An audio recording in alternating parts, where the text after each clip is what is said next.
यह बात है आज से 2500 साल पहले की, जब सनातन धर्म अपनी विलुप्ति के कगार पर खड़ा था। तब एक शेर ने जन्म लिया और पूरे विश्व पर सनातन धर्म का पताका लहरा दिया। विश्व जीतने तो सिकंदर भी निकला था, पर वो तो भारत को भी नहीं जीत सका।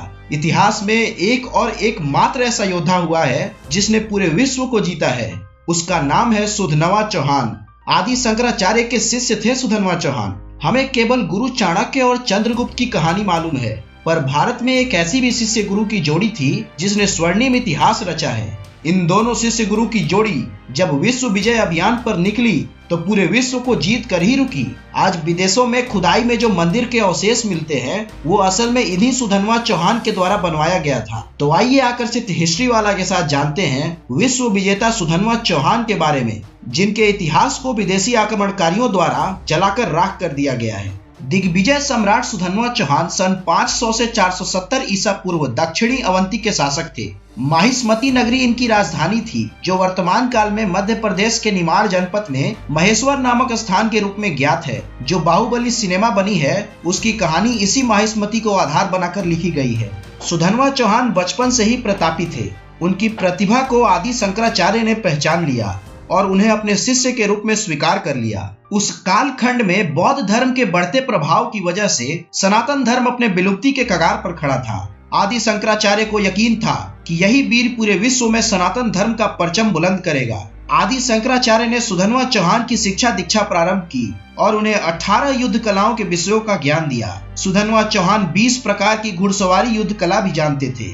उस समय सुधन्वा चौहान जैसा युद्ध ज्ञान समूचे विश्व में कोई नहीं जानता था। सुधन्वा चौहान ने 500 ईसा पूर्व में राजगद्दी संभाली आदि शंकराचार्य के आशीर्वाद से, और फिर इस शिष्य गुरु की जोड़ी ने विश्व विजय अभियान शुरू कर दिया और सीमा विस्तार करने लगे। सुधन्वा चौहान जैसे वीर के सामने कोई राजा टिक भी नहीं पाता था। सुधन्वा चौहान व्यूह रचना के पारंगत थे, जिससे सेना को व्यवस्थित ढंग से खड़ा किया जाता था, जिसका उद्देश्य कम से कम हानि में शत्रु को अधिक से अधिक नुकसान पहुंचाना था। सन 498 ईसा पूर्व सुधन्वा चौहान ने ग्रीस के शासक थाइमुएट से युद्ध किया, जिसे बैटल ऑफ थंडर के नाम से भी जाना जाता है। दोनों सेनाओं ने ऐसा युद्ध किया कि मानो जैसे बिजली आसमान से गिरकर भूमि से टकरा रही हो। सुधन्वा की सेनाओं ने वहां भी विजय ध्वज लहरा दिया और थाइमुएट्स के अधीन जितने भी राज्य आते थे, जैसे बुल्गारिया, मेसोपोटामिया आदि, अपने अधीन कर लिया। फिर आता है सन 490 ईसा पूर्व, जब असुरों का साम्राज्य असीरिया था।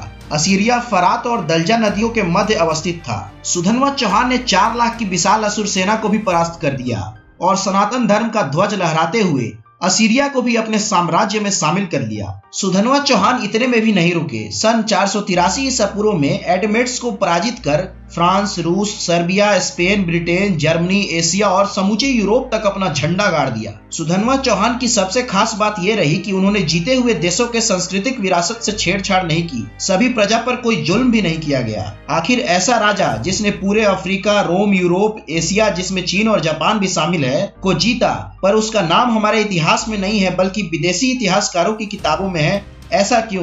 तो इसका जवाब है, हमारे देश में जितने भी विदेशी आक्रमणकारी आए, उन्होंने सबसे पहले हमारे इतिहास को जलाकर खत्म कर दिया, ताकि आने वाली पीढ़ी को उनके पूर्वजों के इतिहास से वंचित रखा जा सके। आज तक सुधन्वा चौहान के अलावा किसी भी राजा ने पूरे विश्व को कभी नहीं जीता। ऐसे राजा के इतिहास पर हमारे देश को गर्व करना चाहिए। क्षत्रिय सम्राट सुधन्वा चौहान को सत सत नमन। जय भवानी, जय सनातन धर्म।